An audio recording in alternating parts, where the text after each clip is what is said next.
السلام علیکم ورحمۃ اللہ وبرکاتہ۔ بریک سے پہلے ہماری گفتگو ہو رہی تھی کہ ہمیں انتخاب ہمسر میں بہت احتیاط کرنے کی ضرورت ہے، اور وہ یہی ہے کہ ایک قسم کا کارنر سٹون ہوا کرتا ہے انسان کی اجتماعی زندگی میں۔ شادی کیا ہے؟ اجتماعی زندگی کا پہلا مدرسہ ہے۔ شادی انسان کے لیے کیا ہے؟ حقوق کو سیکھنے کا پہلی جو درسگاہ ہے وہ ہے شادی ہوا کرتی ہے۔ لہٰذا اس کو بڑا سوچ سمجھ کے اور یہ اپریشیٹ کیا جائے، بلکہ جوانوں کو انکریج کیا جائے تاکہ وہ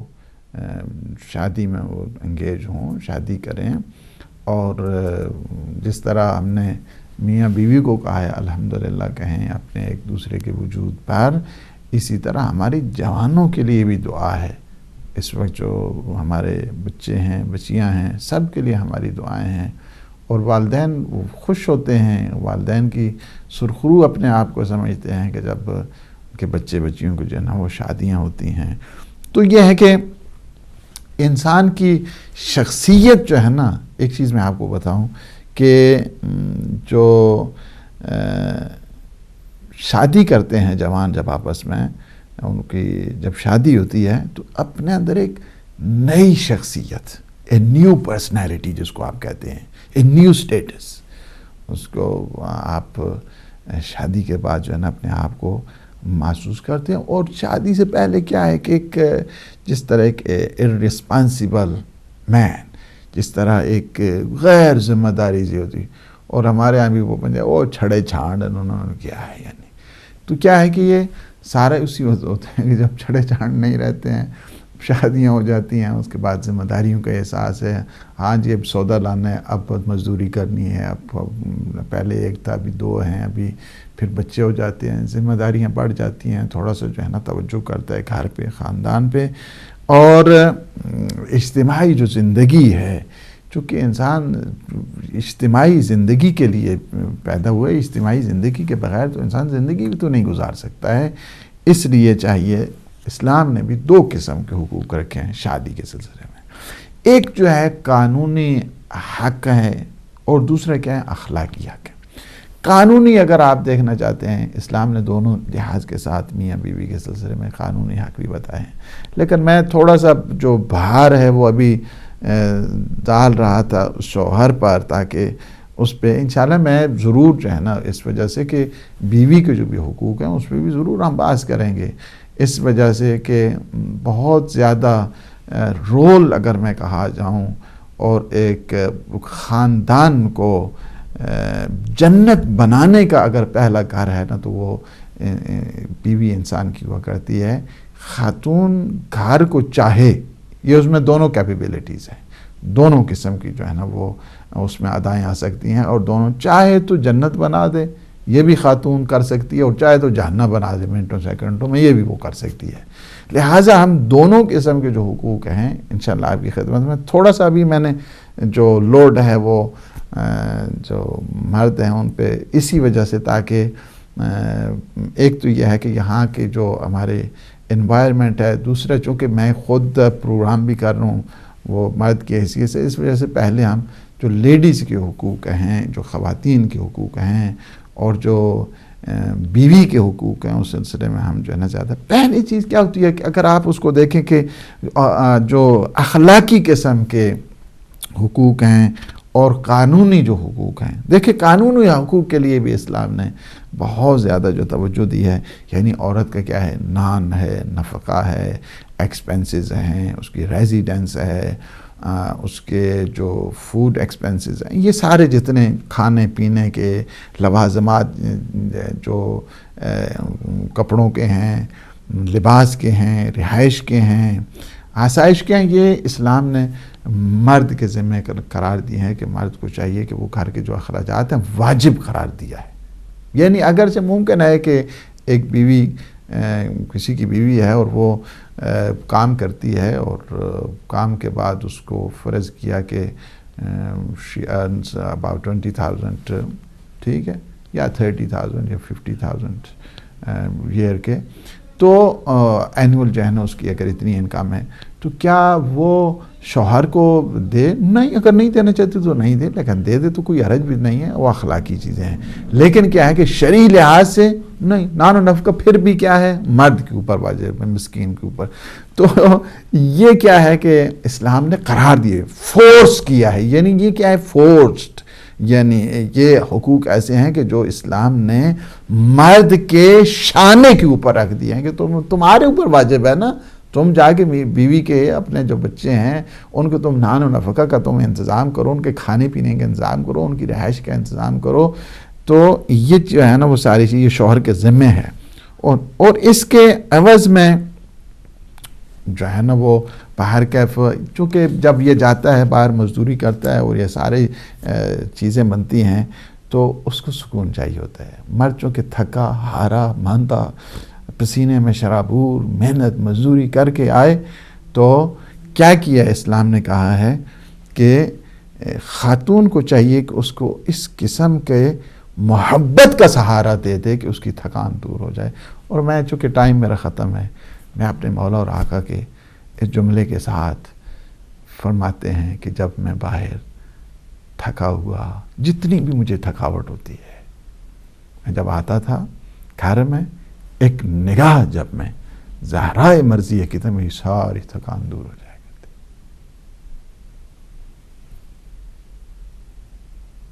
اخلاقی بھی حقوق ہیں. میں انشاءاللہ اس پہ جو ہے نا وہ اگلے اس سیشن میں جو ہے نا وہ یہیں پہ تھوڑی سی بات ہم ضرور کریں گے انشاءاللہ العزیز. تو میں اگلے سیشن پہ، اور چونکہ سوالات بھی ہیں اور میرے پاس ٹائم بھی بہت ہی کم رہ گیا ہے، تو اس وجہ سے جی ہمارے بڑے محترم ہیں محمد یعقوب آتے ہیں، اپریشیٹ کرتے ہیں اور شاباش بھی دیتے ہیں. بزرگ ہیں،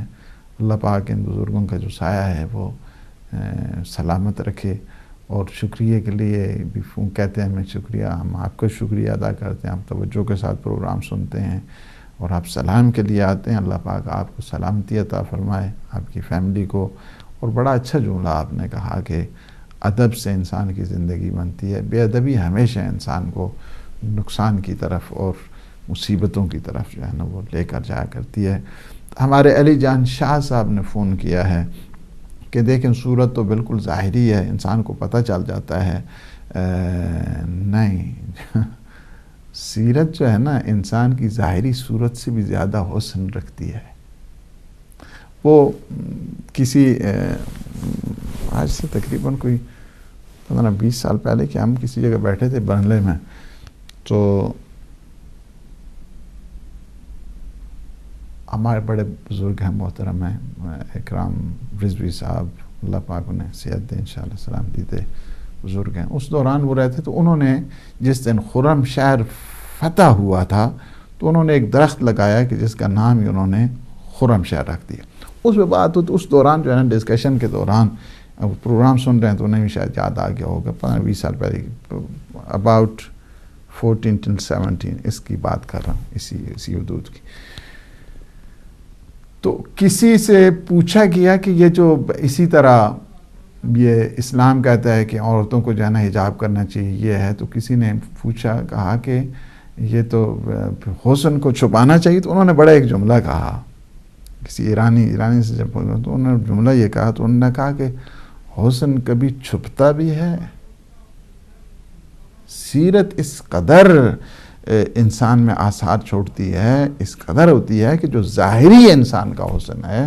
اس سے آپ 1000 گنا اس کا جو ہے نا مقایسہ کرتے. آپ کی کیا وجہ ہے؟ لوگ جب معصومین علیہ السلام کے پاس آتے تو بولتے نہیں تھے، معصومین بعضوں کا بولتے نہیں تھے، لیکن لوگ کیا ہے فوراً جو ہے ایک یعنی دشمنی اہل بیت کی ایک وجہ یہ ہے کہ وہ جاذبیت تھی. جاذبیت کس سے اٹریکشن ہوا کرتی تھی؟ جاذبیت وہ جو انسان کی وہ جو سیرت اور کردار تھا اس سے جو ہے نا وہ اس وجہ دشمنی اہل بیت کی ایک جو بڑی وجہ ہے وہ جو جاذبہ تھا، ان میں جاذبہ تھا. اور وہ کس طرح سیرت و کمال کی وجہ سے تھا، اس وجہ سے کہ سیرت تو باہر کیف اس قدر نمایاں ہوتی ہے کہ ظاہری صورت تو انسان کی کچھ بھی نہیں رہتی ہے اس کے سامنے. اور وہ ٹھیک ہے انسان کی جو ظاہری صورت ہے حسن الوجہ، انسان کی آنکھوں کے لیے اچھا رہتا ہے، بہت ساری انسان کی جو ہے نا وہ بیماریاں وہ ٹھیک ہے اپنی جگہ، اس میں کوئی ہمیں وہ اشکال بھی نہیں اور نہیں ہے، لیکن سیرت کے لیے بھی کئی نمونے بتائے گئے، کسی کی سیرت کو پہچاننا ہے اس کے لیے بتا دیا گیا کہ آپ کو کیا کرنا ہے، فقط یہ ہے کہ لمبے لمبے رکوع کرتے رہے اور لمبے لمبے سجدے کرتے رہے، اس کے بعد آپ اس کی سیرت کو پہچانا؟ فرمایا نہیں، لا تنظر الی طول رکوع الرجل وسجودہ بل انظروا کیا ہے؟ الی اداء الامانہ وصدق الحدیث، اپنے پہچاننا ہے تو اس کو ظاہر ہے کہ آپ کی ڈیلنگ ہوگی تبھی اس کی سیرت و کردار کو پہچانیں گے، اور وہ یہ ہے کہ اداء الامانہ وصدق الحدیث، امانتیں ہیں تو اس میں خیانت تو نہیں کرتا ہے، اور کیا صدق الحدیث، سچ بولے۔ اسلام نے یہ کہا، فرمایا کہ تم اس کے ساتھ سفر کرو، تمہیں بہت اچھا، تو اس کے ساتھ کھانا کھاؤ، تم کھانا کھاؤ گے تمہیں پتہ چل جائے گا وہ کیسا ہے، کس قسم کا ہے، حقوق کا خیال کریں۔ اسی طرح ہمارے مقصود حسین سید محترم ہیں، ہمارے بزرگ ہیں، انہوں نے فون کیا ہے، اور یہ فون بانی ممبران میں سے ہیں ہدایت ٹی وی کے ابتدائی جو ہیں، اور ان کے جو فون ہیں کہتے ہیں کہ یہ جو کردار اور سیرت کو اسلام نے، دیکھو یہی چیز ہے کہ بہت ساری جو روایات ہیں اسی بات کی طرف ہیں کہ دیکھو تم انتخاب ہمسر، اس وجہ سے کہ خاتون کے سلسلے میں کیوں اتنی تاکید کی، اس وجہ سے کہ سارا جتنا ہے جو فارمیشن آف فیملی جس کو آپ کہتے ہیں، جو سٹرکچر آف فیملی جس کو کہا جاتا ہے، وہ سارے کے سارے ڈیپینڈ کرتے ہیں ایک خاتون پہ۔ خاتون کیا ہوتی ہے کہ ماحول ساز بھی ہے، مونس اور مددگار بھی ہے، ایک گھر کو چلانے والی بھی ہے، اور جو شوہر کے جو ان کے اپنے بچے ہیں ان کی تربیت کرنے والی، نشو و نما اور پرورش کرنے والی بھی ہے، یہ مدرسہ پہلا جو ہے نا وہی بنتا ہے۔ اس وجہ سے زیادہ جو ہے نا تاکید کی گئی ہے کہ ایک خاتون کی جو ایک لائق خاتون ہوا کرتی ہے، شائستہ اور پاکیزہ خاتون ہوا کرتی ہے، ایک پورے ماحول کو، ایک پورے خاندان کو وہ شائستہ بنا دیا کرتی ہے۔ اس وجہ سے ہم نے کہا کہ ہاں تم اپنا جو نطفہ رکھ رہے ہو کہاں پہ، کس جگہ اپنی اولاد کو لے کر آ رہے ہو، اس وجہ سے میں چونکہ یہ جو بات آپ کی بالکل صحیح ہے کہ بتہ کے روایات میں یہ ملتا ہے کہ جہاں بعض اوقات میاں بیوی کے جو گناہ ہیں اور ان گناہوں کے اثرات 7 نسلوں تک جایا کرتے ہیں۔ کتنے؟ 7 نسلوں تک۔ اگر کسی کو ہارٹ پرابلم ہوتا ہے وہ کہیں پوچھتے ہیں آپ کی جو ہے نا وہ جو فیملی ٹری ہے اس کو دیکھا، ہاں جی آپ کے باپ دادا ان میں سے آپ کی فیملی کو تو نہیں ہے کوئی ہارٹ پرابلم، یعنی کیا ہے کہ جوڑتے ہیں، اس میں انہیں انالیسس کرتے ہوئے بڑی آسانی ہو جاتی۔ اسی طرح اگر کوئی گناہ کرتا ہے، گناہوں کے جو اثرات ہوا کرتے ہیں بعض اوقات جو 7 جنریشن آنے والی ہیں ان کے اوپر بھی اثرات کی۔ اسی وجہ سے آیت اللہ جو ہے ہمارے استاد ہیں سبحانی، جن کے ہم نے سپرویژن میں ہم نے دورہ تخصص جو میری اسپیشلائزیشن ہے علم کلام میں، الہیات میں، تھیالوجی میں، ان کے انڈر کے ان کے ایک بڑا اچھا جو ہے نا وہ جملہ ہے ان کا کہ انسان جو بڑے ہیں نا، جو شخصیت ہیں، جو پرسنالٹیز ہیں، جن کے سٹیٹس ہے، انہیں اپنے خاندان کی خامیوں کو بھی دیکھنا چاہیے۔ اس وجہ سے اگر ان کے خاندان کی جو خامیاں ہیں اگر اس کے ذہن میں ہوں گی، نگاہ میں ہوں گی، تو وہ اس کو اوائڈ کرتے ہوئے بڑے جو ہے نا وہ اس کے لیے آسانی ہوگی۔ اس وجہ سے کہ گناہوں کے باہر کا اثرات ہوا کرتے ہیں، جو کینسیکوینسز آف سن جس کو کہا جاتا ہے، سیرت کو کردار بہت کاؤنٹ کرتی ہے۔ اس پہ بھی اگر بات کی جائے تو پھر کئی اس کے لیے جو ہے نا پروگرامز ہو سکتے ہیں کہ کس طرح والدین کے جو انسان کی زندگی کے اوپر اثرات ہوتے ہیں، بچے کے اوپر ہوتے ہیں۔ کیا وجہ ہے کہ امام خمینی جیسے جب کہا گیا آیت اللہ العظمیٰ علامہ جن کو کہا جاتا ہے، محمد حسین طباطبائی کہا گیا ان کی والدہ کو کہ ہاں ماشاءاللہ جی کیا کتاب لکھی، کیا تفسیر لکھی، کیا المیزان لکھی۔ فرمایا اچھا آپ کو تو علامہ کی تو بڑی، آپ کو یہ نہیں پتہ ہے کہ میں نے اس وقت تک محمد حسین طباطبائی کو دودھ تک نہیں پلایا جب تک میں نے وضو نہیں کیا ہے۔ اثرات ہوا کرتے ہیں انسان کی۔ امام خمینی کی والدہ کے سلسلے میں اسی طرح ہے، اس وقت تک دودھ نہیں پلایا جب تک وضو نہیں کیا ہے۔ تو اللہ سبحانہ و تعالیٰ سے دعا ہے کہ ہمارے ان لمحات کو اپنی عبادت میں شمار فرمائے، ہمارے گناہوں سے عفو درگزر فرمائے۔ پروردگار ہماری خطاؤں کو نہ دیکھ، ہماری لغزشوں کو نہ دیکھ، اپنے لطف اور احسان کے صدقے میں ہمارے